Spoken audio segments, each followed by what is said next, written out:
a huge win as talks of President Biden being impeached has just begun, believe it or not, guys. So the White House, they claim that they have nothing to do with the many different legal problems, the legal troubles of former President Donald Trump. Yep, they're saying that they have nothing to do with any of these legal issues that have all of a sudden just come out of nowhere. The Department of Justice, they also claim that they have nothing to do with it.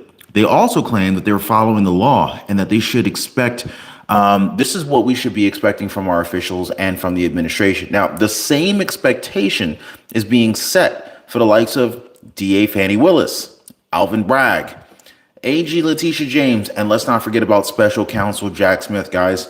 And of course, the exact same thing is expected from Democrats in the House of Representatives and in the Senate, which is really interesting because President Joe Biden may have just called on his own impeachment. Now, if you guys remember back when the then President Donald Trump blocked the release of military aid in the Ukraine, you guys remember that, right? Well, the reason that this administration gave back then was that due to Joe Biden having being investigated together with Ukraine. And so he found it was right to hold off on this aid. It was this investigation that was going on, right? And as we now know, Hunter Biden, he made a killing using his dad's name in Ukraine. And his father, Joe Biden, told stories about how much clout he had within the country and even got a prosecutor from the Ukraine fired with his influence. Now, I know you guys heard about that. I mean, that video got leaked out and I know Joe Biden didn't like that. But anyway, now, President Biden recently withheld military aid to Israel. Will he be held to the same standard as Donald Trump? Because you know what they say, guys. What's good for the goose is good for the gander. But here's Republican Senator Tom Cotton talking about it right now. Here's what Joe Biden has done since October 7th. Sanctions for Israelis and an arms embargo on Israel. Sanctions relief and the end of an arms embargo on Iran. Now, some people say Joe Biden is doing this for his reelection, which would be bad enough. It would also, I have to add, be grounds for impeachment under the Democrats' Trump-Ukraine standard, withholding foreign aid to help one's reelection. Only with Joe Biden, it's true. But I'm afraid it's also worse than that. Joe Biden and Israel-hating Democrats are using electoral concerns as a pretext to do what they've always wanted to do. This is dirty. To cut Israel loose. Remember, a lot of Barack Obama's aides, who are now Joe Biden's aides, disputed that Hamas was even a real terrorist group to begin with. For that matter, remember that Joe Biden himself threatened Israeli Prime Minister Menachem Begin more than 40 years ago with cutting off aid to Israel. Because Joe Biden is old. Begin humiliated Biden, warning him not to threaten Israel and saying, "I'm not a Jew with trembling knees." Wow. Hit the like button, guys. Israel is fighting a just and necessary war. Their knees are not trembling. As Prime Minister Netanyahu just said, they'll fight alone if they have to. But let me assure all the Israelis watching, you won't have to fight alone. You don't have a problem with America. You have a problem with Joe Biden and Chuck Schumer and the Democratic Party. Wow. Wow. That's big, guys. In fact, this situation has not helped strengthen the relationship of President Joe Biden and Israeli Prime Minister Benjamin Netanyahu. Many political analysts see this as the lowest point for their relationship. Not that it can't go lower than it has now. And to make matters worse, guys, House Speaker or the White House National Security Spokesman John Kirby declined to reveal whether Netanyahu was informed about the decision before Biden announced it publicly. Now, this is actually going to be very interesting because, as you just heard just a second ago, they wanted to impeach Trump for the exact same action. The hypocrisy, guys, unbelievable. For refusing to provide military aid to an ally. Now, the only difference is that Ukraine wasn't in a war just yet back when Donald Trump was in the White House. Israel is at war with Hamas, and President Joe Biden thought that it would be a good time to go against Congress. Now, this is being considered as a positive for Donald Trump, in fact, as it only highlights the difference between him and President Biden and how much or how he seemed to be held to such a higher standard compared to our current president. Now, we've already seen it with the classified documents case, and we're now seeing it again with Israel. Yeah, that's right, guys. We've already seen it with Jack Smith's classified document case in Florida. And so now we got House Speaker Mike Johnson, who also spoke out about this decision and said that he felt betrayed by the president. He also hoped that this particular threat from Joe Biden was nothing more than a quote unquote senior moment, because the dude's old as hell, right? So former President Donald Trump also took shots at the president by saying that he's taken the side of the terrorists, the same way that he sided with the radical mobs taking over our college campuses. President Joe Biden defended his decision and said that Israel will not enter Rafah with American weapons. Can you believe this, guys? He admitted that civilians have been killed by these bombs, so he's not letting Israel get a hold of them. He's cutting Israel off. So we've got Representative Jim Banks. He called out the president and said that Biden is more concerned about appeasing his political base than standing by our allies. I mean, look at Joe Biden's polls right now. He's in the tanks. He's in the toilet right now. So he's doing whatever it takes to try to get those poll numbers back up. Joe Biden is desperate, and Donald Trump is loving it. He added that the Jewish American community will remember Joe Biden's betrayal. Now, speaking of betrayals, Donald Trump has reprimanded Representative Marjorie Taylor Greene after the two spoke privately about Speaker Mike Johnson. So Donald Trump urged Marjorie Taylor Greene to just go ahead and back off, because he says that the Republican Party really has to be united at this particular pivotal point right before the 2024 presidential elections, right? Despite Donald Trump's efforts, MTG, Marjorie Taylor Greene, she went ahead and tried to oust House Speaker Mike Johnson anyway, which led to a very rare occasion: a coalition of both Democrats and Republicans booing Marjorie Taylor Greene and voting against her to vacate the speaker position. Can you believe this, guys? And so now we got Mike Johnson.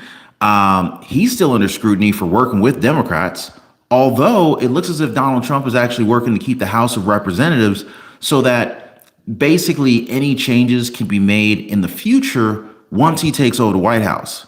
Now, this whole controversy of Mike Johnson being one with the Democrats has long been a topic of contention. I know that, guys. And you know that. However, House Minority Leader Hakeem Jeffries, he seems to have pretty much silenced any doubt about that reality. Matter of fact, Jeffries, he pushed back on Marjorie Taylor Greene's efforts to remove Johnson. That should tell you everything right there. Jeffries didn't want Marjorie Taylor Greene to remove Johnson because Jeffries knows that they can get anything they want as long as Mike Johnson remains Speaker of the House. And so this is exactly because he thinks that even with Mike Johnson as Speaker of the House, Democrats are getting most, if not everything, that they want. Why have a Democrat as Speaker of the House when you can have Mike Johnson? It's pretty much the same thing. But anyway, so he said that even though the Democrats are in the minority in the House, they have effectively been governing as if they hold the majority. And he also said that those are the facts, and it could be him saying that they basically have Mike Johnson working for them. But what do you guys think about this? Now, the one thing that remained constant is the cohesiveness of the Democrats in the House, something that the Republicans might have to take a look at. Now, keeping in line with the elections, the upcoming elections, changes are now being made to election laws in Georgia, and this might anger some Democrats. Matter of fact, there's probably a lot of Democrats are mad about this one, okay? So here you have Governor Brian Kemp. He signed a handful of changes to their state election into law just recently. And so at this particular moment, we now know for a fact that there's at least a dozen new provisions ahead of November. Now, one of those, one of which relates to proving who you are. So yes, what this means is voter IDs, or at least another form of approved identification. No more of this, letting any old body show up voting multiple times kind of crap going on. All right. So this year will be the first time that some of these laws will be in place. And it's now a really big deal because we all know what we're facing. We're basically facing a possible change in the White House come, 5 or 6 months from now. And it also highlights the issues that some states had with voters and how some signatures were not verified. We also confirmed that things could have ended very differently for the 2020 presidential election if protocol was followed. But what do you guys think about this? Is Biden slowly losing his grip with the many issues that he's facing politically? And will Republicans be able to kind of reunite as Donald Trump essentially wants them to, needs them to? So let me know what you guys are thinking. I know a lot of you guys are going off in the comments here. Again, happy Friday, everyone. But yeah, so in addition, Donald Trump was in court yet again today. And let's just say the sparks were flying yet again. Take a listen. And Carrie Irvine, she has been in the courtroom most days down there in Lower Manhattan. Good morning to you, Carrie. Good morning. What is your reaction to this? I mean, and what can we believe? He's been disbarred. He's been caught in lies. He served time behind bars. Michael Cohen. Yeah. Can you imagine the culmination of your case being putting a serial liar on the stand after weeks of testimony from witnesses who had nothing but negative things to say about him? This case, this prosecution, it's a disaster at this point. The witnesses, I think, have backfired, from Stormy Daniels to Madeline Westerhout, who broke down on the stand yesterday crying, saying that Donald Trump has been treated unfairly. And even people who were put there to effectively say something negative about him also said good things about him. And so this, I don't see much happening after Michael Cohen takes the stand, but we'll see. Again, this is good news. All of DA Bragg's star witnesses who he believed were all going to take down Donald Trump, they didn't. None of them panned out. DA Alvin Bragg is looking like one of the biggest clowns in New York City right now. It's unbelievable. So, Carrie, one more question before we move fully to Michael Cohen, looking back at the testimony of Stormy Daniels. You and I have talked. We had a longer conversation on the Will Cain show. This, at this point, has very little to do with justice. It has very little to do with proof and evidence and the law. It's really about throwing dirt and slime and emotional effect on the jury. So I'm curious, as you've been in the courtroom, Stormy Daniels' testimony, what, if anything, you've been able to read from the jury's faces? How are they reacting to all of this slime and dirt and stories from Stormy Daniels? I started off earlier in the week thinking Stormy Daniels was the most harmful witness to Donald Trump's defense thus far, not because she was describing anything illegal, but because she was providing such salacious detail, which plays into the prosecution's game of conflating dirty with unlawful in the eyes of the jurors. But by the time the afternoon rolled around, and then, of course, yesterday as well, she became hostile.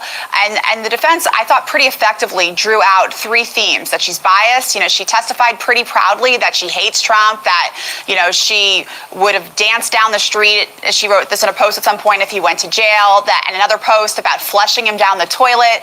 Also, the defense drew out that she's finding. She's so freaking childish. It doesn't even make any sense. First of all, it's not even smart. If you really wanted to take down Donald Trump as a star witness for DA Alvin Bragg, Stormy Daniels should have kind of held back on some of those emotional outbursts that she had. But instead, she openly admits how much she doesn't like Donald Trump. She wants to flush him down the toilet. I mean, not smart at all. Not to mention the endless fields of inconsistencies in Stormy Daniels' trials. I don't know who's worse: Stormy Daniels testifying or Michael Cohen on the stand. Eric Jordan, thank you so much, my friend, for the $2 super chat. Thanks so much for the support. Eric Jordan says, you can't make this stuff up. Oh, nice. You can't make this ship, SHIP, up. It's Trump 2024. Appreciate the support, my friend. God bless you. financially motivated. She's obviously made a lot of money off Donald Trump and continues to do so, plus the fact that she owes him thousands and thousands of dollars via court order for filing a frivolous lawsuit against him. Frivolous lawsuit. So Donald Trump got these courts to basically award him with thousands of dollars coming out of Stormy Daniels' pockets. Now, as far as I understand, she hasn't paid him yet. You guys let me know if you know Stormy Daniels owes Donald Trump quite a bit of money. So she says she's not doing this for the money, but she's sure to take a $130,000 payoff for her silence. And it's not about the money, and yet you haven't paid Donald Trump back, and you want to send him to jail. So I guess if you send him to jail, maybe you can get out of having to pay him back. Like, what's the real motive here with Stormy Daniels here? By the way, if he were to go to jail, I'm not suggesting that he will, but that benefits her because it makes it even less likely that she'll have to pay at some point. Thank you, Terry. So Terry says, I believe that the order is $500,000. So I was hearing something like that, like as if Stormy Daniels owed somewhere in the neighborhood of $500,000 to Donald Trump. Yeah. But yet she sat defiantly on the stand talking about how she's going to not follow the order from the Ninth Circuit where she owes him money. So there's no way that plays well with the jury.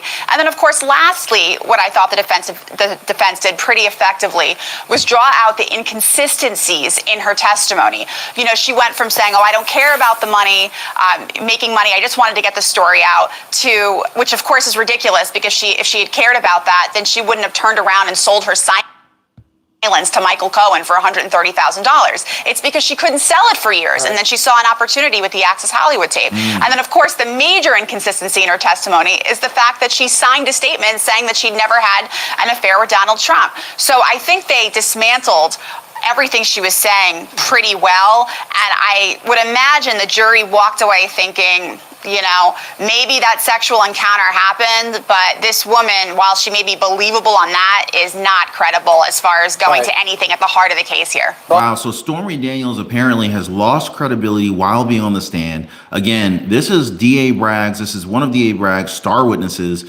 losing credibility on the stand in New York City in the Manhattan hush money trial in front of the jury.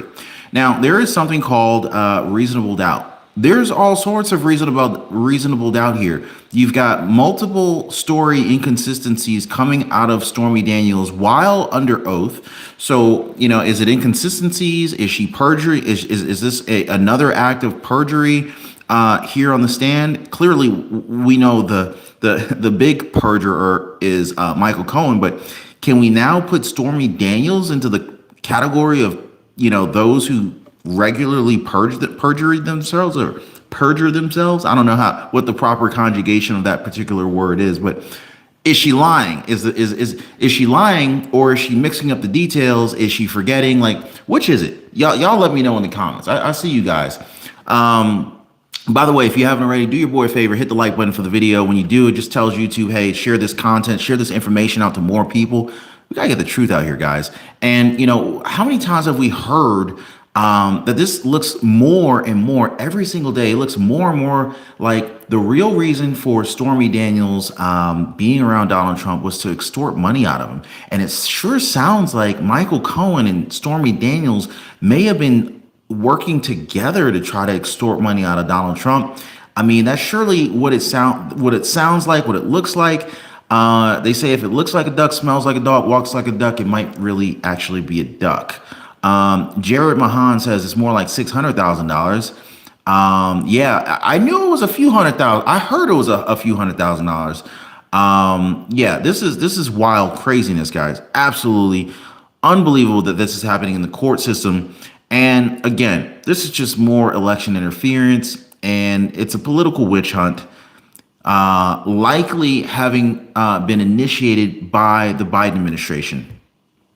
Oh, nice to know she had a fallback, which was being a medium, and she also thought her house was being possessed, but it was a possum. Yeah, that was wacky. Okay, I think so. Did you guys hear about Stormy Daniels thinking that her house was possessed? But it turns out there was some random rodent in her house, not the house actually being possessed by ghosts and spirits and paranormal activity. But just looking ahead, do you think Michael Cohen could be on the stand for 2 weeks? And No. how many, 1 week, do you think? Oh, I think it's probably 2 days, 3 days, most. Both sides? I think so, and here's why.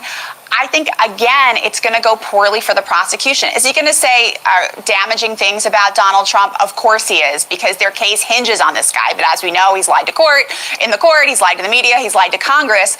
So what I've seen thus far is when they're trying to draw out these allegedly negative things that happened with with Donald Trump with these previous witnesses, it ends up halfway through typically going poorly. And I feel like the prosecution starts panicking and realizing this is not exactly what we wanted to do. They're like, no, shut up. You're ruining my case. Shut up, Stormy Daniels. Shut up, Michael Cohen. Unbelievable, guys. And on cross, I think what's going to happen is the same thing with Stormy Daniels. They're just going to go and pick apart statement after statement that's inconsistent with what he has said in the past. And again, at the end of the day, for this jury, it's going to come down to Michael Cohen's word versus Donald Trump about a bookkeeping, error, so to speak. So, which at the same time, the crime has not even yet been established by DA Alvin Bragg. This is nothing more than, this is horse crap. And if you look at the media channels, you look at CNN, you look at MSNBC, all they're doing is they're highlighting all the salacious nonsense that, all the shenanigans that go on in the courtroom, Stormy Daniels, Michael Cohen and whatnot, these different witnesses that clearly have a motive to try and take down Donald Trump.